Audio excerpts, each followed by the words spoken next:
Whenever you enter into a contract, there must be a valid reasons, okay, to enter. First and foremost thing, we said under section 10, there must be a free consent between the parties. When do we say a consent is free?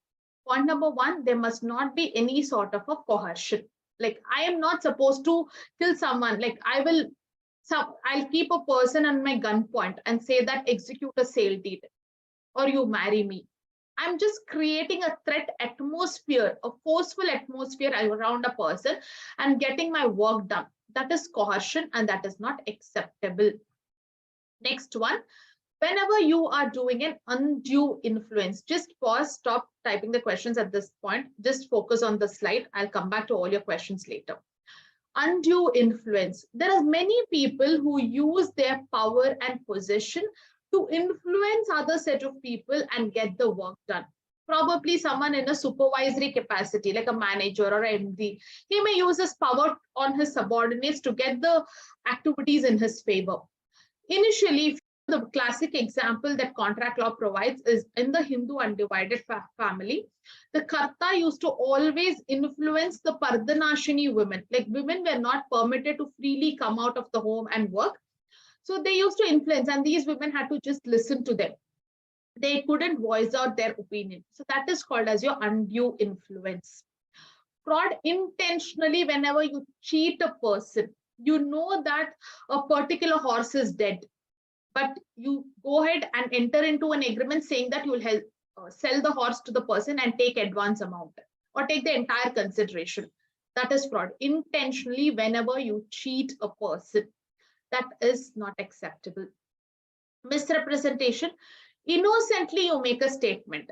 Like, you were thinking the horse is white in color, but by mistake in contract, you mentioned it as black in color. So that's an error that happened. You misrepresented it. Mere silence is also fraud when speaking is important. So anytime innocently, whenever you make any sort of a statement, that is called as misrepresentation. Mistake, two people are in two different mindset. Like, I said 8 p.m. today is the class, but you all got a notification or you all thought it is 9 p.m. class. So that's a mistake of fact, basically. There was no intention to cheat anyone or anything.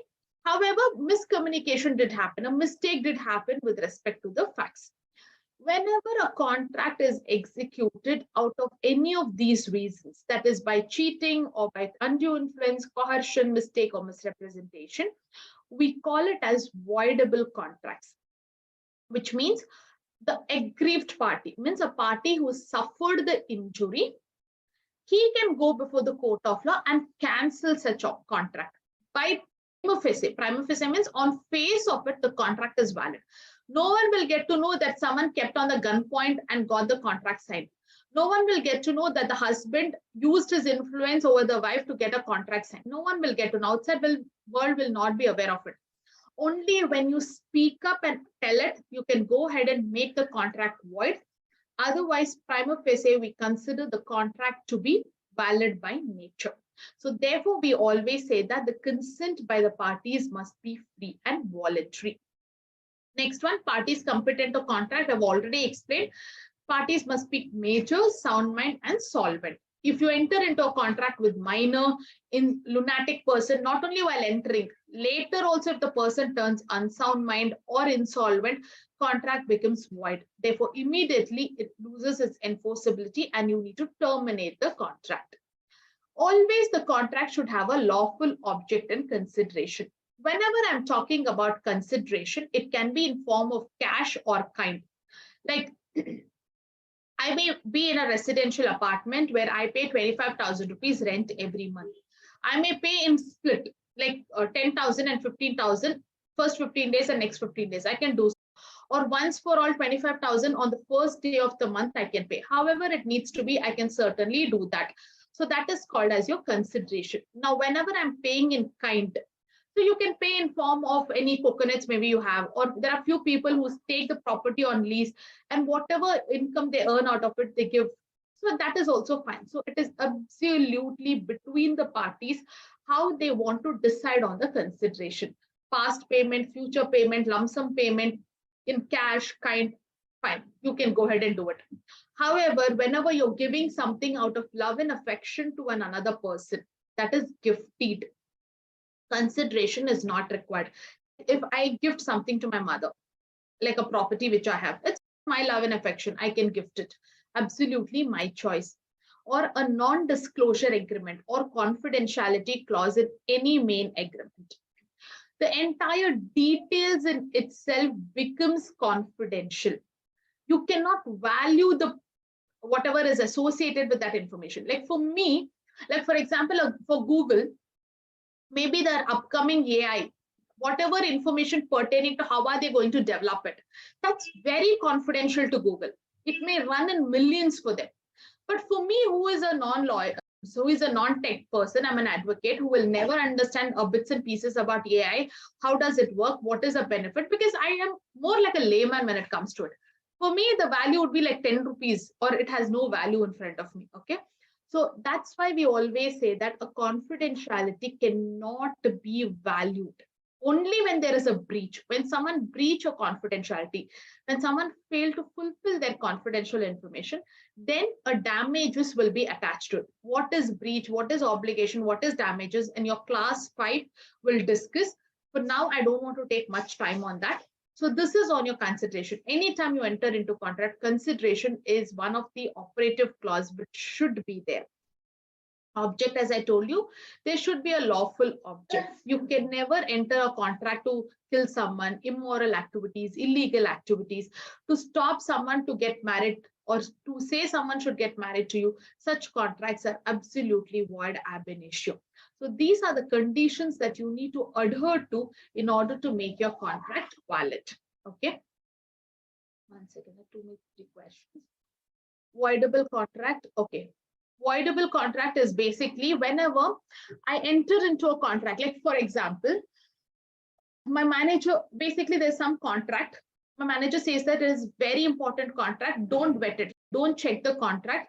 Go ahead and say, yes, I believe my manager because my job is very important. I go ahead and say, yes. Maybe tomorrow there is some repercussion, some breach occurred, or the person did not perform their respective obligations. That is undue influence. So if a contract is executed by any of these 5 activities, like coercion, undue influence, misrepresentation, fraud, it's voidable by nature. So if I want, I can speak up saying that my manager forced me, so only I executed this contract. Someone kept me in the gunpoint, that is why I'm marrying this person, or I'm executing the sale deed. If I speak up, it becomes void. If I don't speak up about it, it is still valid because the world will not know about it. So that is on voidable contract. First of all, are you all clear on voidable? Then I'll come to void. Clear on voidable? Any contract under these 5 circumstances is said to be voidable. Okay, now what is void?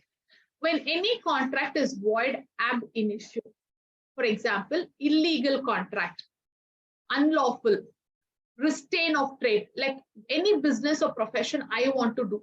Under Article 19, I have absolute right to do. It's my constitutional right, my fundamental right. No one can stop me. Exception is your non-compete clause, which I'll take later. But if someone says that, Nishwata, you're not supposed to teach, I need not listen.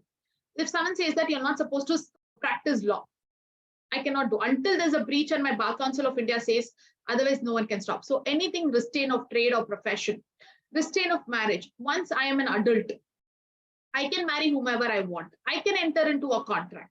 No one can stop me out of it. So these are the circumstances we say a contract is void ab initio.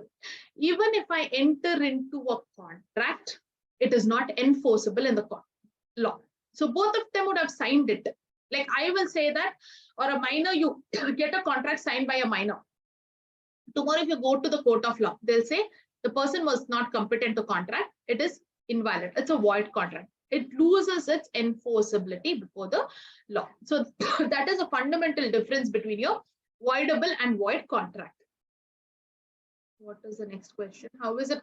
Non-compete, I'll come back. I said I'll come back on non-compete.